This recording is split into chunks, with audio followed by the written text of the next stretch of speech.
কক্সবাজারে আমাদের ভাইদেরকে গিফট করতেছে। এন্ডে সবাই হচ্ছে ন্যাচারাল হয় কাস্টমার না হয় ন্যাচারাল পেজের ফলোয়ার, মানে আলামিন ভাইকে যেই দেখতেছে সেই চিনতে পারতেছে। ভাই আপনি তো মধু নিয়ে কাজ করেন, আপনি মেসওয়াক পাউডার নিয়ে কাজ করতেছেন। হ্যাঁ, এই যে ওনার মেসওয়াক পাউডারটা আলামিন ভাই মাত্র দিল।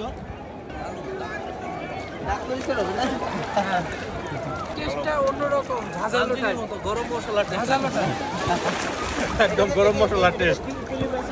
লবঙ্গ আছে, পুদিনা আছে, লবঙ্গের কারণে একটু ঝাঁঝালো লাগছে না? একটু তিতা স্বাদ মানে ডালটার জন্য হয়েছে নাকি? হ্যাঁ না, এটা তিতা স্বাদটা হচ্ছে হলো এখানে আমাদের নিম দেওয়া আছে। নিম পাতা আছে না, নিম পাতা তো উপকারী, এই জন্য একটু তিতা হালকা, এটা মানে বোঝা যায় না, কিন্তু ঝাঁঝালোটা বেশি, ঠিক না? পেস্ট ব্যবহার করলে যে একটা বমি বমি ভাব আসে, সেটা কি এইটাই আসছে?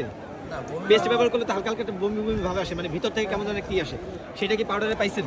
না না, এইটাই হচ্ছে এর মূল সিক্রেট, যে পেস্টে বমি বমি ভাব আসবে, কিন্তু এটাই বমি বমি ভাব আসবে না।